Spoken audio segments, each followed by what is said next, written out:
नमस्कार, आप देख रहे हैं वीआईपी न्यूज और मैं हूं आपके साथ आयुषी गंगराड़े। बात छत्तीसगढ़ की कर ले तो छत्तीसगढ़ में सभी 11 सीटों पर शांतिपूर्ण तरीके से चुनाव संपन्न हो गए हैं। वहीं बात यदि वोटिंग प्रतिशत को लेकर के की जाए तो छत्तीसगढ़ में कुल 67% मतदान 2024 में हुआ है। बीजापुर में सबसे कम और रायगढ़ में सबसे ज्यादा वोटिंग हुई है। प्रदेश की जनता ने कुल 168 प्रत्याशियों के भाग्य का फैसला कर लिया है। वहीं अब लगातार पक्ष और विपक्ष छत्तीसगढ़ में जीत का दावा कर रहे हैं। बीजेपी का कहना है कि छत्तीसगढ़ में पूरी 11 की 11 सीटों पर भारतीय जनता पार्टी की जीत होगी, तो वहीं कांग्रेस का कहना है कि इस बार बीजेपी का पत्ता कटने वाला है। अब ये तो 4 जून को पूरी तरह से साफ हो जाएगा कि किसकी जीत होगी और किसकी हार होगी। आज हम इसी पर चर्चा करेंगे। हमारे साथ हमारे मेहमान जुड़ गए हैं। निशिकांत नारायण पांडे जी हैं बीजेपी प्रवक्ता, श्रुति शुक्ला जी हैं कांग्रेस प्रवक्ता, विनोद खेडुली जी हैं राजनीतिक विश्लेषक और दुलारे अंसारी जी है ब्यूरो चीफ छत्तीसगढ़। आप सभी मेहमानों का वीआईपी न्यूज पर बहुत बहुत स्वागत है। मैं पहला सवाल जो है बीजेपी प्रवक्ता निशिकांत जी से कर लेती हूँ। देखिए, भारतीय जनता पार्टी लगातार 400 पार का नारा जो दे रही है, उनका कहना है कि इस बार 400 पार होगा। वहीं आपका ये भी दावा है कि छत्तीसगढ़ में 11 की 11 सीटें जो है जिस पर जीत आप हासिल करेंगे। कैसे?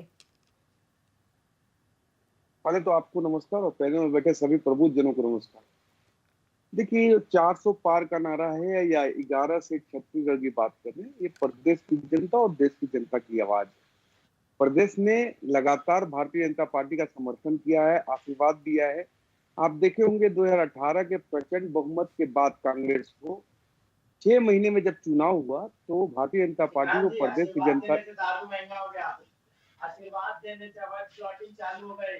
आशीर्वाद देने से 30% की जो छूट थी राज्य सरकार की, उसमें ये कौन है? तो आशीर्वाद का कर्जा आपने ऐसे चुकाया है छत्तीसगढ़ की जनता के साथ। ये कौन बीच में बोल रहे हैं? मैं दुलारे अंसारी। अंसारी जी, मैं कंप्लीट कर लूं, उसके बाद आप अपनी बात रखिए तो ज्यादा बेहतर होगा। बिल्कुल कर लीजिए, बिल्कुल। जी, धन्यवाद आपका। देखिए, प्रदेश की जनता ने 2019 में भी 11 में 9 सीटें भारतीय जनता पार्टी को दी थी और थोड़े बहुत अंतर से बस्तर का और कोरबा का सीट हार चुके थे। अभी जो स्थिति है, मोदी जी की गारंटी के रूप में जो वायदा हमने किया था विधानसभा के पूर्व, जो स्थानीय चुनाव कहा जाता है कि राज्य का चुनाव था, उस चुनाव में 75 पार का जो नारा फैलाने के भरोसे पे कांग्रेस पार्टी चलाई थी, उसको प्रदेश की जनता ने अक्षरशः नकार दिया और 71 में बैठी हुई पार्टी को 35 सीटों पर समेट दिया। उसका कारण क्या था? भ्रष्टाचार के आखंड में डूबी हुई सरकार सीएम सचिवालय से चलाई जा रही थी और लोग जेल में थे और अरबों और करोड़ों रुपए की संपत्ति और जायदाद और नगदी ईडी ने जब्त किए हैं। न्यायालय में उस पर कार्रवाई चल रही। विषय ये है कि देश की जनता के साथ साथ प्रदेश की जनता ने भी मोदी जी की गारंटी पर भरोसा किया और जो हमने वायदे विधानसभा पूर्व किए थे उसको साए साए यहाँ पूर्ण कर रहे हैं। चाहे महतारी वंदन की बात करें, चाहे और जो योजनाएं हैं उसको लागू किया गया और जो सीबीएसई में मतलब पीएससी में जो जांच की बात की थी सीबीआई की, उसको भी हमने दे दिया है। तो प्रदेश की जनता हमारे काम को देख रही है, मोदी जी के नेतृत्व को देख रही है, सशक्त भारत और विकसित भारत के संकल्प को देख रही है और कई जनहितैषी योजनाएं ऐसी है, चाहे जल जीवन मिशन की बात करें, पीएम आवास की बात करें, ऐसी कई योजना है जिसके डायरेक्ट बेनिफिट। जी निशिकांत जी, श्रुति जी भी मौजूद है, उनसे सवाल ले लेती हूँ अगला। श्रुति जी, देखिए कांग्रेस भी कहीं पीछे नहीं हट रही है। उनका कहना है इस बार बीजेपी का जो है पत्ता काट कर रहेंगे, ऐसा कांग्रेस वालों का कहना है। तो फिर क्या कुछ तैयारियां आप लोगों ने की है? क्या लगता है आपको कितनी सीटें छत्तीसगढ़ में आप लोग जीत रहे हैं? जी, सबसे पहले तो पैनल में मौजूद आप सभी को मेरा सादर जय जोहार। और निश्चित ही आयुषी जी, बेहतरीन प्रश्न आपने किया है। देखिए, 4 जून को परिणाम घोषित होने वाला है और ये जो परिणाम रहेगा ये न्याय का परिणाम रहेगा। देखिए किस प्रकार से भारतीय जनता पार्टी के राज में आज जो है हमारे प्रदेश ही नहीं बल्कि पूरे देश की जनता महंगाई, भ्रष्टाचार और बेरोजगारी से त्रस्त है और मैं कहना चाहूंगी ग्रस्त है।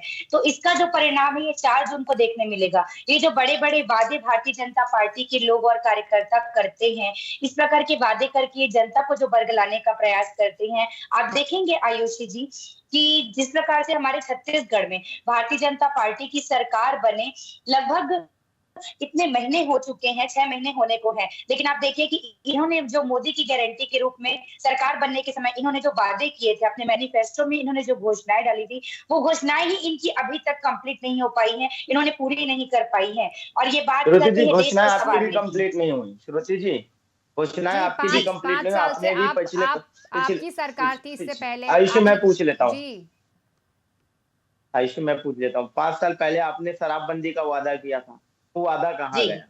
और आप इस बात को मानना होगा श्रुति जी कि आपने वादे पूरे नहीं किए, तभी 5 साल बाद फुल मेजोरिटी की सरकार को जनता ने नकार दिया है। जी मैं वही कहना चाह रही हूँ कि देखिए कहीं ना कहीं हो सकता है कि कुछ चूक हुई होगी हमसे कि आज कांग्रेस की सरकार सत्ता से बाहर चली गई। ये तो जनता का जो है जनादेश है, जो यह हमारे सिरोधार्य है। लेकिन मैं आपको बताना चाहूंगी कि भारतीय जनता पार्टी जो कांग्रेस के समय 5 साल चिल्लाती रही शराबबंदी को लेकर, आज उन्होंने ही जो चकना सेंटर का ठेका स्टार्ट कर दिया है। आज ये शराबबंदी के ऊपर तो कोई कदम उठाते मुझे दिख नहीं रहे हैं। निश्चित ही अब तो हम विपक्ष में है, लेकिन पक्ष में अब जो भारतीय जनता पार्टी की छत्तीसगढ़ में सरकार है, तो मैं हमारे साथ जो जुड़े हैं हमारे भाजपा के प्रवक्ता निशिकांत जी, उनसे मैं पूछना चाहूंगी कि आप बताइए निशिकांत जी कि किस प्रकार से भारतीय जनता पार्टी ने अपने मैनिफेस्टो में जो अपने घोषणा पत्र में जो वादे किए थे वो किस प्रकार से पूरे होते दिख रहे हैं। इन्होंने महतारी बंधन योजना के तहत जो महिलाओं को राशि देने की बात की थी उसमें भी ये पूरी तरीके से भ्रष्टाचार से ग्रस्त था। ये कैसे मैं आपको बताती हूँ। महतारी बंधन योजना में जिन महिलाओं का खाता आधार कार्ड से लिंक था, जिनका नाम पात्र सूची में आ गया था, उन महिलाओं को महतारी बंधन योजना की राशि सभी महिलाओं के खाते में नहीं गई है। श्रुति जी जवाब ले लेते हैं। जी निशिकांत जी। श्रुति जी थोड़ा सा स्टडी करना पड़ेगा आपको, मुझे लगता है।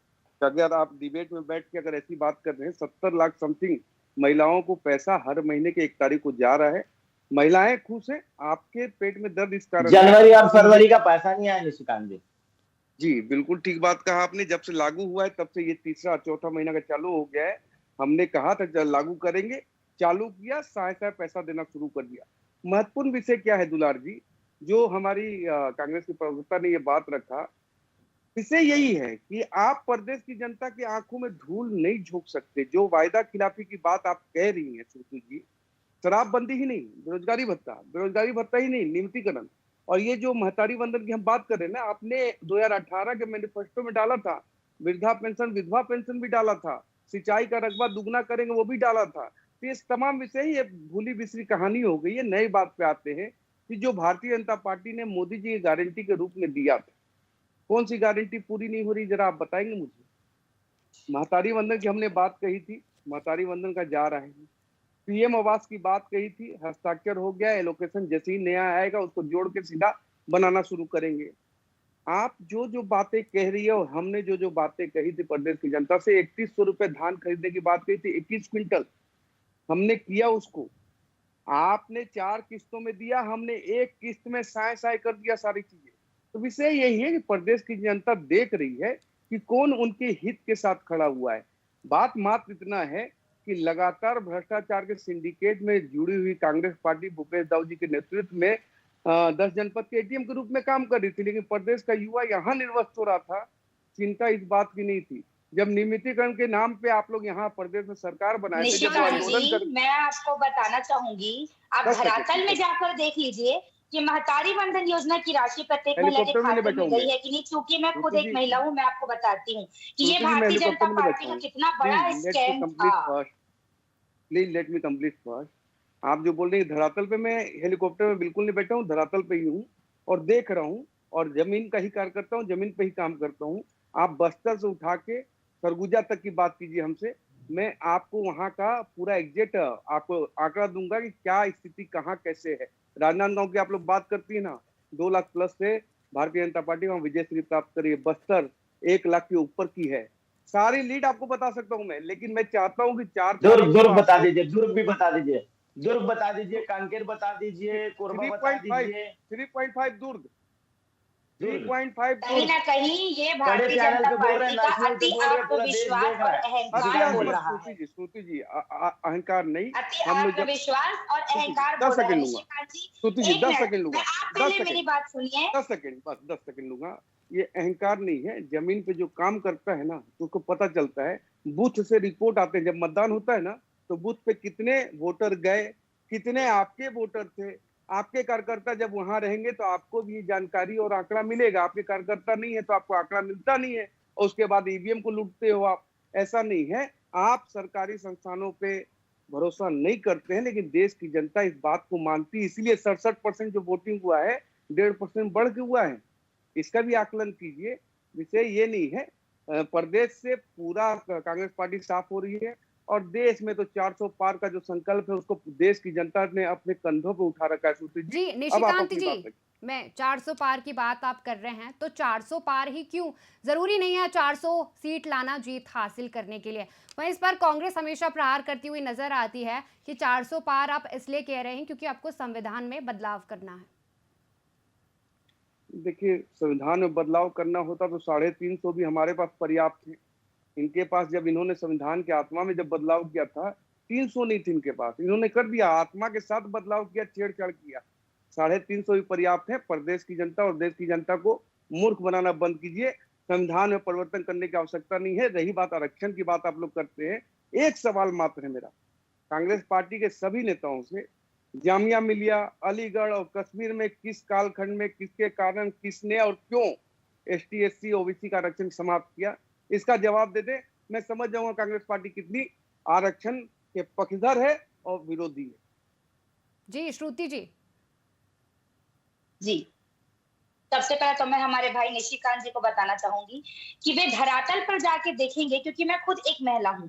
जब महतारी वंदन योजना की राशि वितरण की बात हुई थी तो भारतीय जनता पार्टी ने अपने घोषणा पत्र में कहा था कि प्रत्येक प्रदेश की प्रत्येक महिला को जो है महतारी वंदन योजना के तहत राशि दी जाएगी। फिर इन्होंने उस समय विवाहित अविवाहित का क्राइटेरिया नहीं बनाया था, उसके बाद इन्होंने विवाहित अविवाहित का क्राइटेरिया बनाया। उसके बाद भी मैं महिला होने के नाते बताना चाहूंगी आयुषी जी आपको कि अभी भी महतारी वंदन योजना की राशि प्रत्येक महिलाओं के खाते में नहीं गई है। इस चीज का मैं साफ से भारतीय जनता पार्टी के सामने प्रस्तुत कर दूंगी। और इन्होंने कहा कि किस प्रकार से ईवीएम की बात इन्होंने कही, तो मैं बताना चाहूंगी निशिकांत जी, ईवीएम के ऊपर आपके ही छत्तीसगढ़ प्रदेश के पूर्व जो है भारतीय जनता पार्टी युवा मोर्चा के प्रदेश अध्यक्ष अमित साहू जी का स्टेटमेंट आया था कि भाई ईवीएम है तो हमें किस बात की चिंता। अच्छा चलिए बताइए, अगर भारतीय जनता पार्टी ईवीएम में किसी प्रकार की छेड़खानी नहीं करती है तो भारतीय जनता पार्टी के नेताओं को बैलेट पेपर से चुनाव कराने में क्यों आपत्ति है? आप इस प्रकार की अभिमान भरी बातें करके और अति आत्मविश्वास की बातें करके ना मुद्दों से जो है ना जनता को बरगलाने की और हटाने का ये जो प्रयास ईवीएम से क्या परेशानी है कांग्रेस को श्रुति जी? नहीं आयुषी, ईवीएम से क्या एक सवाल ले लूं मैं। परेशानी की बात नहीं है। आपको सुप्रीम कोर्ट ने भी बोला, आपको हाई कोर्ट ने भी कहा कि अगर ईवीएम हैक है और कैसे हैक होता है तो हैक करके बताएं।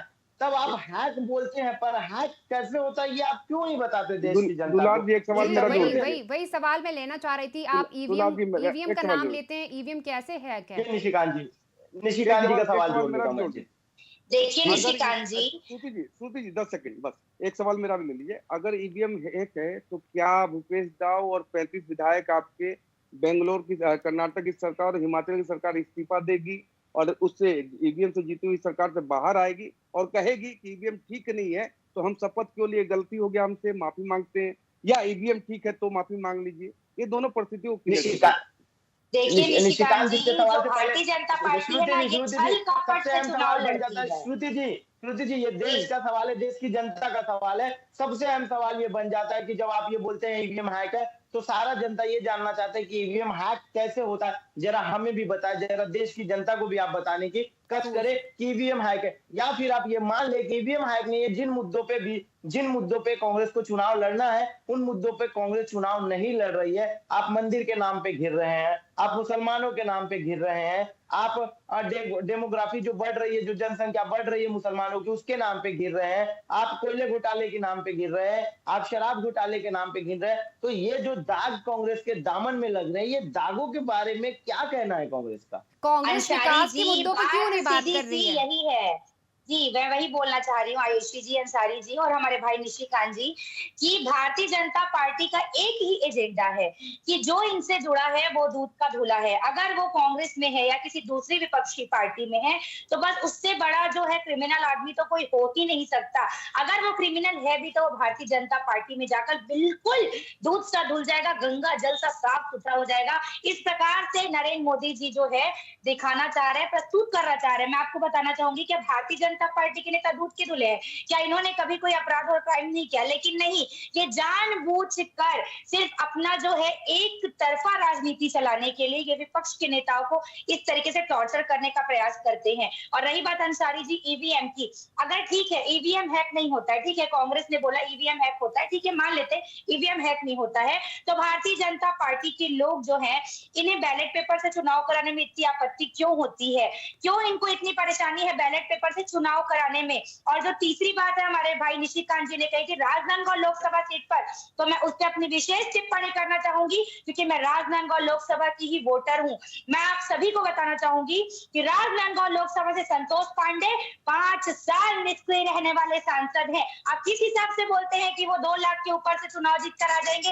अरे जिस आदमी ने 5 साल जो है अपने राजनांदगांव लोकसभा की जनता को अपना चेहरा नहीं दिखाया, वो आदमी 2 लाख की लीड से चुनाव जीत जाएगा? सिर्फ मोदी जी के ऊपर, मोदी जी के भरोसे ये चुनाव जीतते हैं क्या भारतीय जनता पार्टी के प्रत्याशी? हाँ बताइए आप। श्रुति जी, हमारे साथ विनोद जी भी जुड़े हुए हैं। विनोद जी देखिए, क्या कुछ कहेंगे? 11 सीटों पर छत्तीसगढ़ में चुनाव हो चुके हैं जी।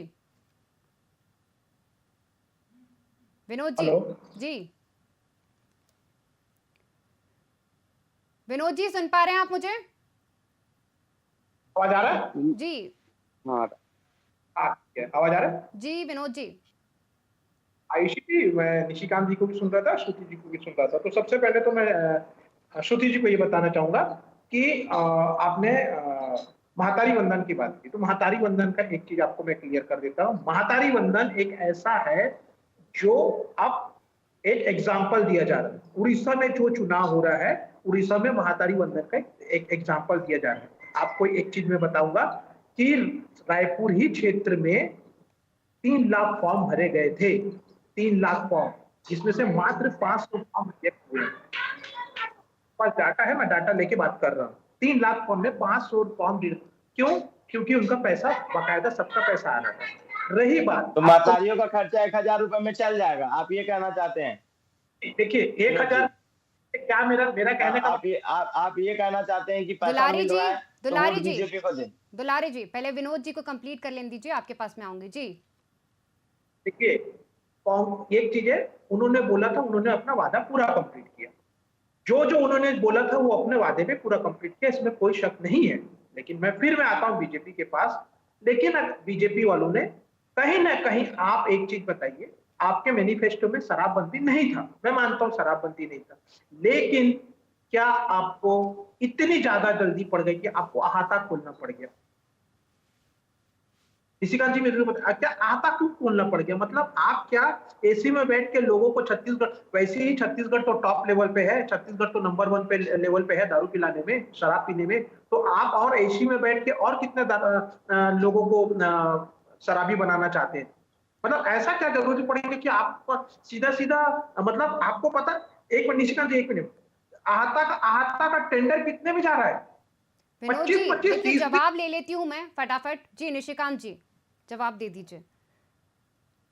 देखिए विनोद जी, जो शराबी है वही अहाता में जा रहा है। अहाता में जाने के कारण कोई शराबी बन रहा है ऐसा कतई नहीं है। मैं आज तक आपको अहाता में नहीं मिलूंगा, मैं कभी नहीं मिलूंगा। उसके 10 सेकंड आपने कहा कि 10 सेकंड। अब विनोद जी बात में आप क्या कर रहे हैं? सरकार विनोद जी आपकी भी बात कह लेकिन आपने कहा शराबबंदी के ऊपर चिल्लाने वाली भाजपा आहता का काम तो स्टार्ट कर ही रही है ना, ये कह रहे हैं श्रुति जी विनोद जी। हमने घोषणा श्रुति जी हमने घोषणा नहीं किया था गंगा जल हाथ में लेके आपके जैसा। अब गंगा इस जल हाथ में बेशर्मी लेके के घोषणा नहीं किया तो मतलब आप क्या इस कहना चाह बेशर्मी रहे के हैं? यहाँ आप घोषणा नहीं करे तो क्या आप शराबबंदी के लिए चिल्लाते तो थे? तो अब आप कर आप दीजिए, आपकी सरकार है तो आप तो आहता चला रहे हैं यार। इनको आयुषी जी इनको बताइए कि आपने घोषणा किया था तो हम चिल्ला रहे थे, आप घोषणा नहीं किए होते तो हम नहीं चिल्लाते आप पे। विषय हमें इसकी गंभीरता आपको ये समझ में सही नहीं आ है। रही है। देखिए श्रुति जी जब आपने कहा कि हम आएंगे और शराबबंदी करेंगे, ये शराब गंगा जल हाथ में लेके आपने उल्टा कसम खाई। चोर कोतवाल को डांटे है ना। ठीक ठीक। एग्जैक्टली सही पकड़ा आपने। यही कर रही हैं आप कि आप चोरी करके कोतवाल को डांट रही हैं। हमने घोषणा नहीं किया लेकिन आप उल्टा चोरी कर रही हैं, डाका डाल रहे हैं, उसके बाद कोतवाल को बोल दिए। दूसरा महत्वपूर्ण है विनोद जी, देखिए विनोद जी जो शराबी है वो अहाता में जा रहा है, अहाता में जाने के कारण वो शराबी नहीं हुआ है। आप इसको पहले क्लियर कर लीजिए। आपने कहा कि जो एसी में बैठा रहे इसलिए शराबी बनना, ऐसा नहीं है। इसको पहले क्लियर करके अपनी बात रख लीजिए, फिर मैं जवाब दूंगा। देखिए श्रुति जी, मेरा आपसे सवाल है, लगातार जो है कांग्रेस सरकार भारतीय जनता पार्टी पर निशाना साधते आई है। उनका हमेशा से कहना है यदि भाजपा सरकार 400 पार हो जाती है तो देश बिक जाएगा। तो कैसे देश बिक जाएगा फिर? 400 पार यदि हो गई भाजपा तो आप लोग का कहना है देखिए कि आयुषी देश जी, बिक जाएगा। देखिए आयुषी जी, देखिए आयुषी जी, ये लोग बात करते हैं 400 पार होने की, मोदी जी की गारंटी की।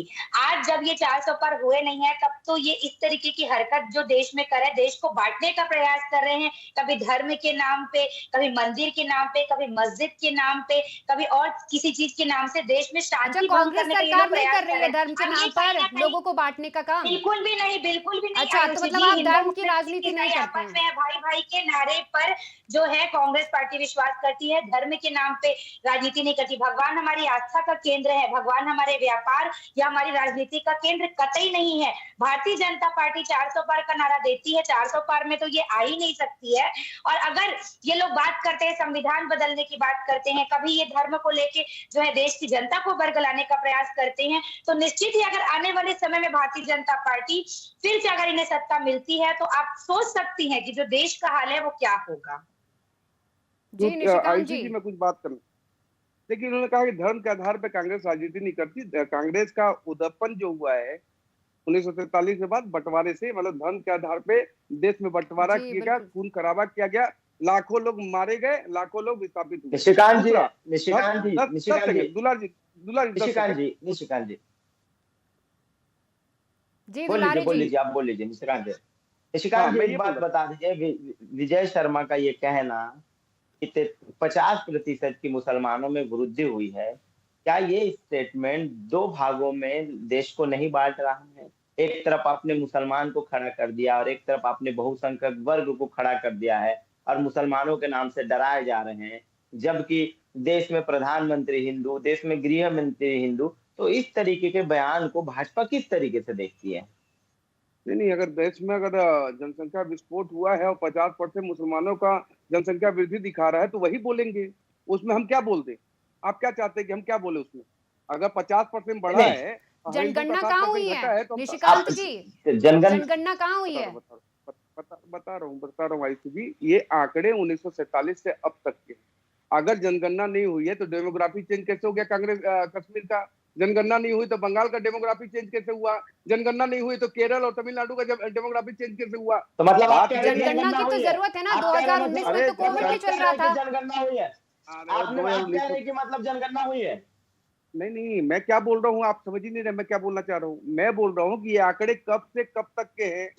वो सुरक्षा परिषद ने एक आंकड़े दिए हैं। 1991 में और कुल 2011 मिला में के जनगणना आप हो लोग गई। ये मान लीजिए अंतर काफी जब है और तक 2019 में कोविड भी चल रहा पार्टी- था जिसमें काफी लोगों की मृत्यु हुई है। आयुषी हाँ मृत्यु हुई है, ठीक भारतीय है। जनता बिना पार्टी जनगणना के सिर्फ और सिर्फ धर्म कैसे के नाम पर लोगों इतना को बड़ा लड़ाने बयान का बिना प्रयास जनगणना कर के रही है। कैसे? आयुषी देखिए आप लोग तीनों बोलेंगे तो मैं जवाब नहीं दे पाऊंगा। मैं क्या कह रहा हूँ, प्रधानमंत्री की सुरक्षा परिषद ने एक आंकड़े जारी किए हैं। अगर ये आंकड़े हैं 50% अगर मुसलमानों की जनसंख्या बढ़ी है और 7.5% घटी है बाकी बहुसंख्यकों की, ये चिंता का विषय है। इसमें राजनीति की बात नहीं है, ये बहुत चिंता का विषय है। और इससे एक बात और स्पष्ट होती है कि कांग्रेस पार्टी ने जो 1977 में नसबंदी अभियान चलाया था उसमें भी घोटाला किया है, अदरवाइज ये आंकड़े नहीं आते। दूसरा महत्वपूर्ण विषय जो हमारे श्रुति जी बोल रही थी लगातार, भारतीय जनता पार्टी 400 पार करेगी तो संविधान बदल देगी। संविधान बदलने का विषय नहीं है, आरक्षण खत्म करने का विषय नहीं है, देश का भूगोल बदल सकता है, इसकी उसकी चिंता अगर आपको है तो उसकी चिंता जरूर कीजिए। हम भौगोलिक स्थिति बदल सकते हैं, देश का इतनी शक्ति है। लेकिन 400 पार का कारण क्या है? देखिए 1984 में जो पार्टी हमको बोलती थी हम दो हमारे दो, और इनके पास 404 सीट थी, मात्र 4 दशक बाद भारतीय जनता पार्टी का पुरुषार्थ ऐसा हुआ, देश का जनता का आशीर्वाद ऐसा हुआ कि आज हम 404 की बात कर रहे हैं, 400 पार की बात कर रहे हैं। कांग्रेस पार्टी इंडी गठबंधन के साथ खड़ी हुई है और ये बोलते हैं धर्म आधारित बात नहीं करते हैं। आज भी मैनिफेस्टो उठाइए इनका, और मैनिफेस्टो में क्या लिखा हुआ है मैं एक लाइन में बता रहा हूँ कि पीडब्ल्यूडी विभाग का जो ठेका होगा अल्पसंख्यकों को दिया जाएगा डायरेक्ट। कैसे दे देंगे आप ठेका पत्ती? आप कैसे डायरेक्ट दे देंगे किसी को? बता तो क्या सकते हैं क्या? निशिकांत जी अल्पसंख्यक में सिर्फ मुस्लिम आते हैं क्या? अल्पसंख्यक में सिर्फ क्रिश्चियन आते हैं? अरे भाई मैं भारतीय जनता पार्टी के लोगों की सोच देखती हूँ, मतलब कुल मिलाकर आप मान लीजिए कि भारतीय जनता पार्टी धर्म के नाम पर राजनीति करती है और किस प्रकार से देश की जनता को लड़ाने का प्रयास धर्म के नाम पर करती है। अरे भाई अल्पसंख्यक में जैन लोग भी आते हैं, अल्पसंख्यक लोग भी आते हैं, तो आप किस तरीके की निचली स्तर की बात करते हैं? आप बताइए किस तरीके की बात आप करते हैं? अगर अल्पसंख्यक में सिर्फ मुस्लिम नहीं आते, अगर अल्पसंख्यक में सिर्फ मुस्लिम नहीं आते हैं तो जैन वक्फ बोर्ड कहाँ है, सिख वक्फ बोर्ड कहाँ है, पारसी वक्फ बोर्ड कहाँ है? वक्फ बोर्ड सिर्फ मुस्लिम है, क्यों है? इसका जवाब है आपके पास? आप मुझे वही तो कुल मिला के मैं कह रही हूँ, कुल मिला के भारतीय जनता पार्टी सिर्फ और सिर्फ धर्म के नाम पर राजनीति करती है। इनको समस्या सिर्फ हमारे देश के एक विशेष वर्ग से है, सिर्फ एक विशेष वर्ग से भारतीय जनता पार्टी को समस्या है, सिर्फ और सिर्फ एक विशेष वर्ग से। अगला सवाल ले लेती हूँ आपसे श्रुति जी। देखिए आप इंडी गठबंधन की बात कर रही थी, इंडिया गठबंधन जो है मिलकर के चुनाव लड़ रहा है इस बार का। छत्तीसगढ़ में क्यों नहीं आप लोगों ने मिलकर चुनाव लड़ा? जी छत्तीसगढ़ में तो ऐसा कोई भी गठबंधन नहीं है आयुषी जी। छत्तीसगढ़ में कांग्रेस पार्टी अपने दम पे मेरा सवाल यही है, क्योंकि जब यदि आप देश भर की बात कर रहे हैं कि देश भर में आप गठबंधन के साथ चुनाव लड़ रहे हैं, तो फिर छत्तीसगढ़ में क्यों नहीं? जी ऐसा जरूरी नहीं है आयुषी जी कि अगर देश में सेंट्रल स्तर में अगर केंद्र लेवल में जो है चुनाव लड़ा जा रहा है गठबंधन में, तो वो स्टेट लेवल में भी ऐसा हो। स्टेट लेवल में तो कोई भी गठबंधन का चुनाव लखनऊ में तो मतलब उत्तर प्रदेश में तो ये हुआ है, लेकिन गठबंधन के साथ तो वहाँ पर सरकार ने चुनाव लड़ा है। हुआ होगा उत्तर प्रदेश में, जी हुआ होगा उत्तर प्रदेश में, लेकिन छत्तीसगढ़ में गठबंधन से जो है चुनाव कांग्रेस पार्टी ने तो अभी तक लड़ा नहीं है। और आयुषी जी कुल मिलाकर बात सिर्फ इतनी सी है, मैं फिर वही कहना चाहूंगी कि भारतीय जनता पार्टी धर्म के नाम पे चुनाव लड़ती है और धर्म के नाम पे ही देश में जो है शांति का जो माहौल है बिगाड़ने का प्रयास कर रही है। और एक बार मैं फिर महतारी वंदन योजना की राशि पे आ जाऊंगी, मेरी बात पूरी नहीं हो पाई थी कि भारतीय जनता पार्टी में जो महतारी वंदन योजना की राशि है ये सभी महिलाओं के खाते तक तो पहुंच नहीं पाई है, लेकिन जिन महिलाओं के खाते तक ये राशि पहुंची है उसमें भी आप विडंबना देखिए कि जिन महिलाओं को निराश्रित पैसा मिलता था, जिन गरीब महिलाओं को, विधवा महिलाओं को, बुजुर्ग महिलाओं को, उनके निराश्रित पैसे से भी 500 रुपए जो है काट दिया गया है जिनको महतारी वंदन योजना का पैसा मिलता है। बताइए इस प्रकार की क्या स्कीम थी कि मैनिफेस्टो में, क्या घोषणा थी भारतीय जनता पार्टी के घोषणा पत्र में इस प्रकार की बातों की? तो इस प्रकार से ये जनता को जो है ना झूठ बताकर, भ्रम बताकर जो है ना सत्ता में आने का काम करते हैं। क्या आप 1000 रुपए से जो है हमारे छत्तीसगढ़ की जो महिला है उनको सशक्त कर लेंगे, समृद्ध बना लेंगे? समय की कमी है, सभी से मैं आखिरी प्रतिक्रिया लेना चाहूंगी। जी निशिकांत जी, 11 सीटों में से कितनी आप छत्तीसगढ़ में जीत रहे हैं? 11/11 हम जीत रहे हैं। पहली बार अटल जी के स्वप्न को साकार करने जा रही प्रदेश की जनता। अभी हमारी कांग्रेस प्रवक्ता कह रही थी महतारी वंदन में ऐसा है वैसा है। मैडम वृद्धा पेंशन, विधवा पेंशन आपने किसी एक को नहीं दिया था, तो ये योजना चालू कब हुई? जब आपने दिया ही नहीं किसी को तो हमने किसका काट दिया? आप जाकर पता कर लीजिए ना कि निराश्रित पैसा मिलता है कि नहीं और किसे मिलता है। अधूरी जानकारी के तहत बात करते हैं। मैं समझ गया अधूरी, हाँ मैं मान लिया आपकी बात, अधूरी जानकारी, लेकिन आपके बीच में नहीं बोला। वृद्धा पेंशन और विधवा पेंशन आपने किसी को एक पाई नहीं दिया। उसके बाद ये योजना कहाँ चल रही थी कि जिसको हमने काट दिया? पहले इसका तार्किक जवाब दे देंगे, फिर मैं बात करता हूँ। दूसरा महत्वपूर्ण विषय, छत्तीसगढ़ ही नहीं पंजाब में कांग्रेस पार्टी नहीं लड़ रही है इंडी गठबंधन में, बंगाल में नहीं लड़ रही है इंडी गठबंधन में, ऐसे कई प्रदेश हैं। इंडी गठबंधन कुछ नहीं है, एक भ्रष्टाचारी, परिवारवाद और तुष्टीकरण का एक समूह है जो जिसको जनता ने लगातार नकारा। अब वो फिर से एक प्लेटफॉर्म पे आए हैं और दिखाने की कोशिश कर रहे हैं कि हम जल रहे हैं, हम हैं जिंदा, हमको भी सम्मान कीजिए। लेकिन देश की जनता इस बार इनको उखाड़ के बंगाल की खाड़ी में डालेगी जी। कि दोबारा दिव्य श्रुति जी से स्वप्न ले में भी लेती हूँ आना। आखिरी प्रतिक्रिया। श्रुति जी देखिए, अभी निशिकांत जी ने कहा है कि 11 की 11 सीटें वो जीत रहे हैं, फिर छत्तीसगढ़ में कितनी सीटें आपको मिलने वाली है? जी फटाफट। जी, निशिकांत जी 11 सीटों की बात कर रहे हैं कि 11 सीट हम जीत जाएंगे। तो लास्ट टाइम भी लोकसभा के चुनाव में इन्होंने 11 सीट तो जीती नहीं थी। तो इस बार भी ये जो बातें कर रहे हैं तो हवा में कर रहे हैं। और आप इनका अति आत्मविश्वास और अहंकार देखिए, ये विपक्षी पार्टी वालों को बंगाल की खाड़ी में फेंक देंगे। देखिए भारतीय जनता पार्टी के कार्यकर्ताओं का जो है, मतलब आप इनके जो शब्द देखिए कि किस प्रकार की बातें ये करते हैं। आपके अभिमान और अहंकार का जवाब जरूर आपको 4 जून को परिणाम आने पर मिलेगा। और निश्चित ही कांग्रेस ने जो कार्य करे हैं और भारतीय जनता पार्टी से जिस प्रकार से देश की जो जनता त्रस्त बेरोजगारी और भ्रष्टाचार से, मैं फिर वही कहूंगी, तो निश्चित ही इनकी जो सीटें कम होंगी और कहीं ना कहीं कांग्रेस को इन सब चीजों का फायदा मिलेगा। और 5 साल कांग्रेस की सरकार जो प्रदेश के लिए जनहितैषी, प्रदेश की जनता के लिए कार्य की है, उसका भी फायदा हमें निश्चित ही मिलेगा। चलिए, हमारे साथ दुलारे जी भी हैं। दुलारे जी, क्या लगता है इस बार किसकी जीत होगी? जी देखिए, जीते कांग्रेस या बीजेपी, लोकतंत्र में किसी एक पार्टी का प्रधानमंत्री बनना तय है। पर मेरा कहना यह है कि किसी एक पार्टी का जब प्रधानमंत्री बने तो लोकतंत्र भी मजबूत हो, विपक्ष में भी बैठक मजबूती से हो, विपक्ष के जो सांसद है वो मजबूत चुन कर आए, ताकि हमारी बातें, जनता की बातें सदन में, लोकसभा सदन में रखा जा सके। तो बहुत अहम हो जाता है कि इस बार देश की जनता एक विपक्ष, मजबूत विपक्ष देती है या फिर मजबूत सरकार देश को मिलने जा रहा है। क्योंकि 400 जब पार का नारा बीजेपी देती है तो ये बहुत बड़ा आंकड़ा हो जाता है देश के लिए। ये बीजेपी को भी पता है कि ये बहुत बड़े आंकड़े हैं जो ये प्रस्तुत कर रहे हैं। जब छत्तीसगढ़ को लेकर के 11 सीट के लिए निशिकांत जी दावा ठोकते हैं तो ये दावा अपने आप में बड़ा हो जाता है कि 11 मतलब 11। तो फिर विपक्ष यहाँ पर करेगी क्या? और विपक्ष के सारे नेताओं का कैरियर दाव पे लगा है और एक झटके में नेता यहाँ से खत्म हो जाएंगे। तो मुझे लगता है कि छत्तीसगढ़ में भी विपक्ष होना चाहिए और देश में भी एक अच्छा मजबूत विपक्ष मिलना चाहिए। जी विनोद जी, क्या लगता है इस बार किसकी सरकार होगी? जी देखिए, ये तो 4 जून को पता चलेगा कि सरकार किसकी होगी। लेकिन सरकार किसी की भी हो, चाहे वो बीजेपी की हो या कांग्रेस की हो, लेकिन सरकार एक ऐसी मजबूत सरकार होना चाहिए जो सब देश के लिए काम करे। और एक बात आपको आयुषी में क्लियर बता देता हूँ, सरकार कोई भी आए, ये जो बार-बार जो अभी एक चल रहा है ना कि ये खत्म हो जाएगा, वो खत्म हो जाएगा, ये ऐसा नहीं होगा। देश किसी की ताकत नहीं है देश बेचने की, चाहे वो कोई भी हो, चाहे प्रधान। रही बात आपको, ये तो आने वाला समय पता चलेगा कि सरकार, संविधान है, डॉक्टर बाबा साहब भीमराव अम्बेडकर का जो संविधान है, वो संविधान को कोई चेंज नहीं कर सकता। ये सिर्फ ये है कि राजनीतिक दोनों करते हैं, चाहे कांग्रेस करे चाहे बीजेपी करते, कांग्रेस दोनों पर राजनीति करते, सब अपनी अपनी रोटियां सेकते हैं। और ये आने वाले समय पे पता चलेगा कि 4 जून को तो इसे पता चल जाएगा, लेकिन मेरे हिसाब से देश में भाजपा की सरकार बनती दिख रही है। जी अभी तो 4 जून को साफ हो जाएगा कि किसके सर पर ताज सजेगा, और लेकिन जिसके भी सर पर ताज सजे, विकास की लहर हो। आप सभी मेहमानों का वीआईपी न्यूज़ के साथ जुड़ने के लिए बहुत बहुत शुक्रिया। धन्यवाद।